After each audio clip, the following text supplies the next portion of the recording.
உங்கள் மனம் நிற்காமல் ஓடிக்கொண்டே இருக்கிறது. அதே கவலைகள் மீண்டும் மீண்டும் சுழல்கின்றன. இன்று நீங்கள் சொன்னது, நாளை உங்களை எதிர்கொள்ளப் போவது மாற்ற முடியாத தவறுகள். இன்றிரவு நாம் அமைதிக்கு வேறு ஒரு பாதையில் செல்கிறோம். மன அழுத்தத்தின் ஒரு காரணத்தை பேசுகிறது. வருத்தம், கோபம், கட்டுப்படுத்த வேண்டும் என்ற தேவை, தேடலின் சுமை. இவை மனப்பாடம் செய்யும் பாடங்கள் அல்ல.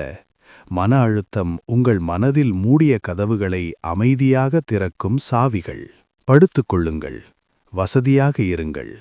இந்த கதைகள் உங்களை உறக்கத்திற்கு அழைத்துச் செல்லட்டும். முதல் கதை இப்போது தொடங்குகிறது. 1. விரிசல் விழுந்த பானை. பழங்கால சீனாவில் ஒரு சிறிய கிராமத்தில் ஒரு மடாலயத்திற்கு சேவை செய்த ஒரு தண்ணீர் எடுப்பவர் வாழ்ந்தார். ஒவ்வொரு காலையும் அவர் ஆற்றுக்கு நீண்ட பாதையில் நடந்து சென்று 2 பெரிய களிமண் பானைகளில் தண்ணீர் நிரப்பி தோளில் ஒரு மரத்தடியில் சுமந்து மலை மேல் கொண்டு வருவார். ஒரு பானை சரியானது, மென்மையானது, குறையில்லாதது. ஆற்றிலிருந்து மடாலயம் வரை ஒரு சொட்டு நீர் கூட சிந்தாமல் கொண்டு வந்தது. மற்ற பானைக்கு பக்கவாட்டில் ஒரு விரிசல் இருந்தது. மலை உச்சியை அடையும் போது இந்த பானை பாதி மட்டுமே நிரம்பியிருக்கும். இது 2 வருடங்கள் தொடர்ந்தது. ஒவ்வொரு நாளும் தண்ணீர் எடுப்பவர் 1.5 பானை தண்ணீரை மட்டுமே மடாலயத்திற்கு கொண்டு வந்தார். சரியான பானை தன் சாதனையை நினைத்து பெருமைப்பட்டது. அது உருவாக்கப்பட்ட வேலையை சரியாக செய்தது. ஒரு சொட்டு கூட வீணாக்கவில்லை. ஆனால் விரிசல் விழுந்த பானை வெட்கப்பட்டது. நாள்தோறும் அது சுமக்க வேண்டியதில் பாதியை மட்டுமே கொண்டு வர முடிந்தது. அது தோல்வி என உணர்ந்தது. பாதையெங்கும் தண்ணீர் கசிவதை பார்த்து எவ்வளவு முயன்றும் தன் நோக்கத்தை நிறைவேற்ற முடியவில்லையே என வருந்தியது. ஒரு நாள் விரிசல் பானை இறுதியாக தண்ணீர் எடுப்பவரிடம் பேசியது. நான் என்னை நினைத்து வெட்கப்படுகிறேன். உங்களிடம் மன்னிப்பு கேட்க விரும்புகிறேன். தண்ணீர் எடுப்பவர் பானையை ஆர்வத்துடன் பார்த்தார். ஏன், எதற்கு வெட்கப்படுகிறாய்? 2 வருடங்களாக என் சுமையில் பாதியை மட்டுமே கொண்டு வர முடிந்தது. என் பக்கத்தில் இருக்கும் இந்த விரிசலால் மடாலயத்திற்கு செல்லும் வழியெல்லாம் தண்ணீர் கசிகிறது. நீங்கள் இவ்வளவு வேலை செய்கிறீர்கள். நான் நீங்கள் சுமப்பதில் பாதியை வீணாக்குகிறேன். நான் ஒரு தோல்வி. தண்ணீர் எடுப்பவர் மென்மையாக புன்னகைத்தார். அவர் எதுவும் சொல்லவில்லை. ஆனால் மறுநாள் காலை ஆற்றுக்கு நடந்து செல்லும்போது விரிசல் பானையிடம் சொன்னார், இன்று பாதையில் உள்ள பூக்களை கவனி. மலை மேல் திரும்பி நடந்து வரும்போது விரிசல் பானை கீழே பார்த்தது. அதன் பக்கத்தில் அழகான காட்டுப்பூக்கள் ஏராளமாக பூத்திருந்தன. பிரகாசமான மஞ்சள் சூரியகாந்திகள், மென்மையான நீல மறதிப்பூக்கள், துடிப்பான சிவப்பு கசகசா பூக்கள் காலை காற்றில் ஆடின. நிறங்கள் பிரமிக்க வைத்தன. ஆனால் விரிசல் பானை மறுபக்கத்தை பார்த்தபோது சரியான பானை தொங்கிய பக்கத்தில் பூக்கள் இல்லை. வறண்ட தரிச மண் மட்டுமே. தண்ணீர் எடுப்பவர் நின்று விரிசல் பானை அருகில் மண்டியிட்டார். கவனித்தாயா என்று கேட்டார். பூக்கள் உன் பக்கத்தில் மட்டுமே வளர்கின்றன. உன் குறைபாட்டை பற்றி எனக்கு எப்போதும் தெரியும். அதனால் உன் பக்கத்தில் பூ விதைகளை விதைத்தேன். ஒவ்வொரு நாளும் ஆற்றிலிருந்து திரும்பி வரும்போது நீ அவற்றுக்கு நீர் ஊற்றுகிறாய். அவர் தொடர்ந்தார். 2 வருடங்களாக இந்த அழகான பூக்களை பறித்து மடாலய பீடத்தை அலங்கரிக்க முடிந்தது. நீ சரியாக நீ இருப்பது போல் இல்லாவிட்டால் மடாலயத்திற்கு இந்த அழகு அதன் மண்டபங்களை அலங்கரிக்க கிடைக்காதிருக்கும். விரிசல் பானை மௌனமானது. 2 வருடம் தன்னை பயனற்றது என்று நினைத்தது. தன் குறை தன்னை தோல்வியாக்கியது என நம்பியது. தினமும் தனக்கு பின்னால் விட்டுச் சென்ற அழகின் பாதையை அது எப்போதும் கவனிக்கவில்லை. தண்ணீர் எடுப்பவர் எழுந்து தோளில் உள்ள தடியை சரி செய்தார். பார் என்றார். நாம் எல்லோருக்கும் விரிசல்களும் குறைகளும் உள்ளன. ஆனால் இந்த விரிசல்கள்தான் நம் வாழ்க்கையை ஒன்றாக சுவாரஸ்யமாகவும் பலனுள்ளதாகவும் ஆக்குகின்றன. மக்களை அவர்கள் இருப்பது போலவே ஏற்றுக்கொண்டு அவர்களிடம் உள்ள நல்லதை பார்க்க வேண்டும்.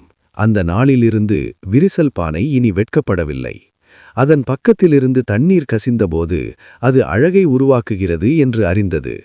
அதன் குறை பலவீனம் அல்ல, அது எதை மட்டுமே கொடுக்க முடிந்த ஒரு கிசு. இந்த கதையில் உள்ள பாடம் நாம் சுமக்கும் ஒரு மன அழுத்தத்தை நேரடியாக பேசுகிறது. போதுமானவராக இல்லாத மன அழுத்தம். நாம் இரவில் படுத்துக்கொண்டு நம் தவறுகளை மீண்டும் ஓடவிடுகிறோம். சரியானவர்கள் தோன்றும் மற்றவர்களுடன் நம்மை ஒப்பிடுகிறோம். அளவுகோலுக்கு ஈடு கொடுக்க முடியாததால் போதாதவர்கள் என உணர்கிறோம். ஆனால் பூரணம் என்பது இலக்கு அல்ல. சரியான பானை தன் வேலையை செய்தது, ஆம். ஆனால் அது தனித்துவம் எதையும் உருவாக்கவில்லை. அது எந்த அழகையும் விட்டுச் செல்லவில்லை. விரிசல் பானை மட்டுமே அதன் குறைபாட்டுடன் இல்லை என்றால் இல்லாத ஒன்றை உலகிற்கு கொண்டு வந்தது. உங்கள் குறைகள் தோல்விகள் அல்ல. அவைதான் வேறு யாராலும் உருவாக்க முடியாத அழகை நீங்கள் உருவாக்க காரணம். நீங்கள் பலவீனமாக பார்க்கும் விஷயங்கள் நீங்கள் கவனிக்காத பூக்களுக்கு நீரூற்றிக் கொண்டிருக்கலாம். சரியானவராக இருக்க வேண்டும் என்ற சுமையை இறக்கி வையுங்கள். அந்த சுமை எந்த பானை விடவும் கனமானது. உங்களை நீங்கள் இருப்பது போலவே விரிசல்களுடன் ஏற்றுக்கொள்ளும்போது நீங்கள் இறுதியாக ஓய்வெடுக்கலாம். நிலவை திருட முடியாது. ஜப்பானின் மலைகளில் ரியோகன் என்ற ஜென் துறவி வாழ்ந்தார். உண்மையில் நீங்கள் வைத்ததை யாராலும் திருட முடியாது. திருட முடிந்ததை நீங்கள் உண்மையில் வைத்திருக்கவில்லை. இதை நீங்கள் புரிந்து கொள்ளும்போது இழப்பு பற்றிய பயம் உங்கள் நெஞ்சிலிருந்து பிடியை விடுகிறது. நீங்கள் இறுதியாக மூச்சு விடலாம். 3. கனமான வில். பழங்கால கொரியாவில் ஒரு அரசன் இதுவரை உருவாக்கப்படாத மிகச்சிறந்த கோவில் மணியை உருவாக்க விரும்பினான். வெற்றிகந்த மணி. அவன் குறைவாக கட்டுப்படுத்த முயன்ற மணி. வாழ்க்கை உருகிய வெண்கலம் போல தன் சுபாவம் கொண்டது. நாம் எவ்வளவு கடுமையாக கட்டுப்படுத்த முயற்சிக்கிறோமோ அவ்வளவு அது எதிர்க்கிறது. உங்களால் முடிந்ததை திறமையுடன் கவனத்துடன் செய்யுங்கள். பிறகு பிடியை விடுங்கள். 4. நானின் தேநீர் கோப்பை. 19ஆம் நூற்றாண்டின் இறுதியில் நானின் என்ற புகழ்பெற்ற ஜென் மாஸ்டர் வாழ்ந்தார். உங்கள் கோப்பை நிரம்பியிருக்கிறது. முதலில் அதை காலி செய்யாமல் உங்களுக்கு நான் ஜென்னை எப்படி காட்ட முடியும்? புதிதாக எதையும் பெறுவதற்கு முன் இடத்தை உருவாக்க வேண்டும். உங்கள் கோப்பையை காலி செய்யுங்கள். எண்ணங்கள் நாளை இருந்தாலும் பரவாயில்லை. ஆனால் இன்றிரவு கொட்டுவதை நிறுத்துங்கள். ஓய்வு வருவதற்கு இடமிருக்கும் போதுதான் வரும். 5. பாங்கேயின் பிறவா மனம். 17ஆம் நூற்றாண்டின் ஜப்பானில் பாங்கே என்ற ஜென் மாஸ்டர் வாழ்ந்தார். உங்கள் கோபத்தை இப்போது எனக்கு காட்ட முடியுமா? இப்போதில்லை. அது சில சமயங்களில் மட்டுமே வருகிறது. பிறவியில் இருந்தால் எப்போதும் இருக்க வேண்டும் அல்லவா?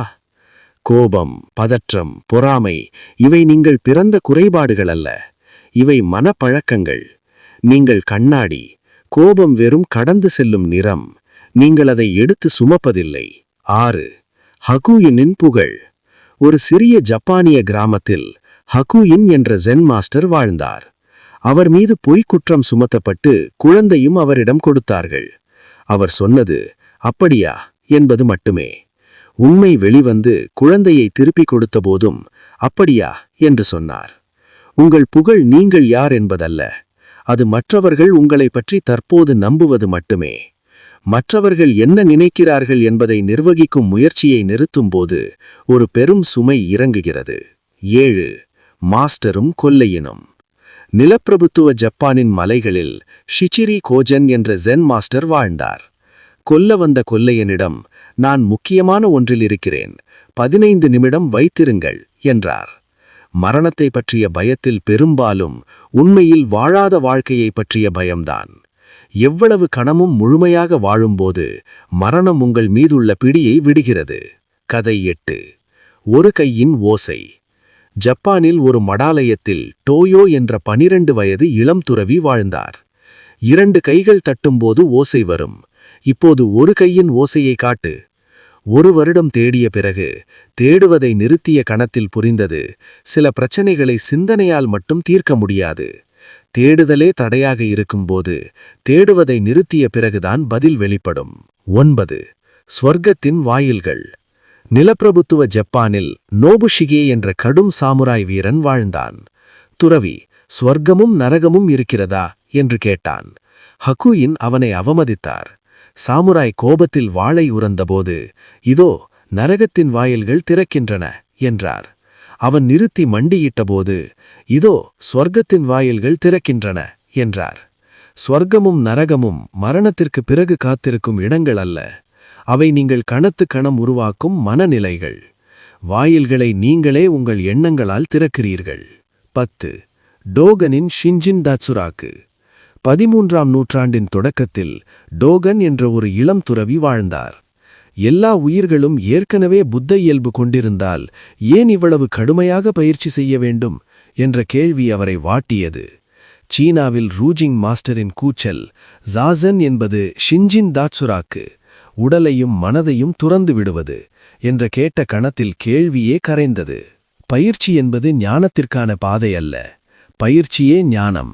அமர்வதே புத்த இயல்பு அமர்வாக வெளிப்படுவது. அடைய வேண்டியது எதுவுமில்லை. உடலையும் மனதையும் துறந்து விடுங்கள்.